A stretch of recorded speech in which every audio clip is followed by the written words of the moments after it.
everyone, it's Stephanie here and welcome back. In today's video, we are going to be creating a set of birthday cards. We're going to be making 8 in total, and we're going to be using the Blueprints 26 die set to create them.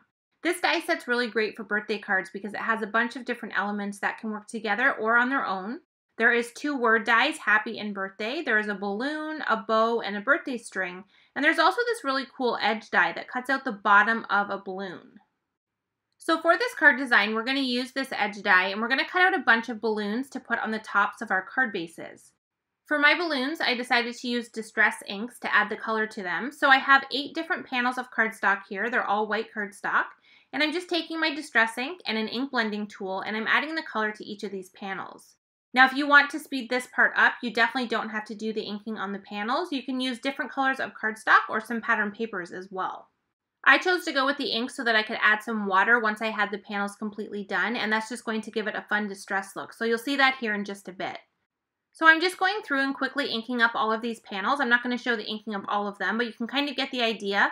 I'm just picking out the different colors and then using that ink blending tool to evenly apply that color entirely over that panel to the area that I know I'm going to die cut the balloons. The very bottom I left white since I knew I wouldn't die cut that, and I'll save those pieces to do some stamping on down the road.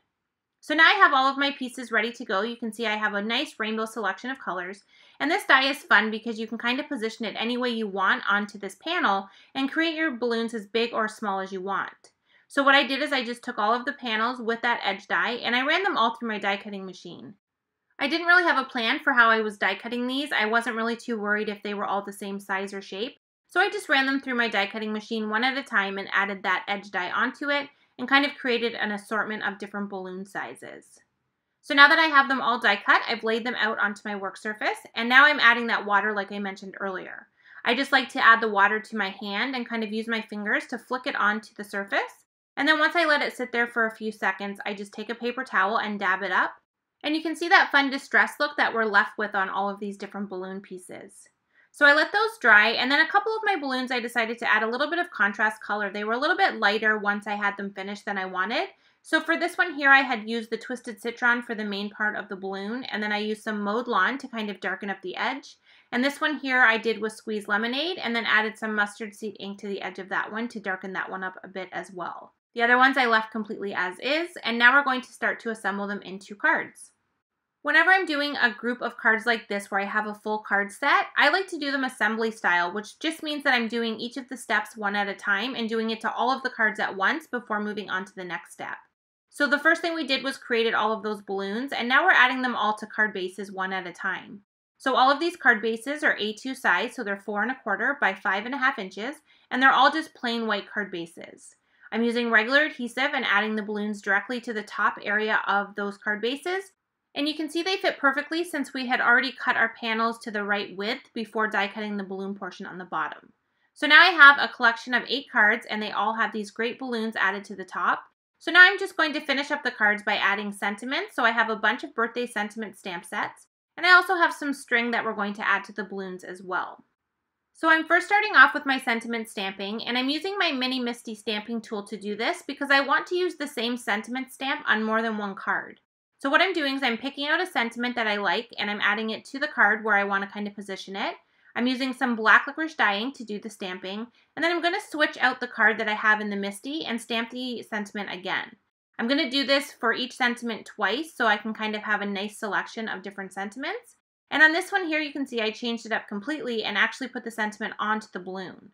So what I did is I just kind of found cards that were similar where I had the same balloon shape, and I used those same 2 sentiments on those.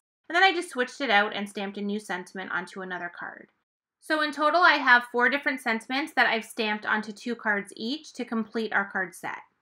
So once I have all of my sentiments stamped, I'm just going to start to add the string to all of the balloons. Now another great way to speed this process up is rather than using actual string, you can use a black pen or any other color that you prefer and just draw a little bow onto the bottom area of the balloon there, and then just extend that string down onto the card base. For my cards, I decided since we kept everything else pretty simple that I wanted to use actual string, so I'm using some Doodlebug twine in gray and white, and I'm just adding this directly onto each balloon. Now when I adhered all of these balloons to the card, I made sure not to put any adhesive on that little bottom part of the balloon, and that allowed me to kind of go underneath with my string and tie it directly onto the balloon. For this card example here, once I had tied the string onto the balloon, I just brought it straight down the card base and then I just used some tape on the inside and held it in place. Now, if you don't want to have the tape on the inside, or you kind of want to add a fun look to the string and not have it go completely straight, another option is to use matte multi-medium and add that directly to your string. So what I'm doing in this one is I'm just adding that string the exact same way. I just tied it onto my balloon. And now I'm taking some matte multi-medium and I'm putting it in my fingers. You can see I kind of have it in between my finger and my thumb. And I'm just running that down the string. And what that's going to do is it's going to add adhesive all over that string. And it's going to allow me to kind of manipulate it and position it any way I want so I can give it this fun curved look. I'm going to kind of press down carefully since it is sticky with glue until I have it exactly how I want it, and then just let that dry. And then once you know it's completely dry, you can just take your scissors and trim the excess off the bottom, and it leaves you with this fun balloon string that's completely adhered to the front of the card and you don't have anything adhered on the inside, and it has this fun shape to it. So now I have all 8 cards finished. I have some of them with the string just adhered on the inside of the card, and I have some that I added the glue to so I could kind of manipulate where I wanted the string. And then I also added some clear gems to a couple of them just for a little bit of added detail. So now I have this really great set of rainbow birthday cards that I can use as is and give them out for birthdays, or I can give them as a gift and actually give all 8 cards together as one set. So I hope you enjoyed today's video and got some ideas for quick and easy ways to create birthday cards that you can use all year round. I thank you so much for joining me in today's video, and I hope to see you in another one soon. Thanks for watching.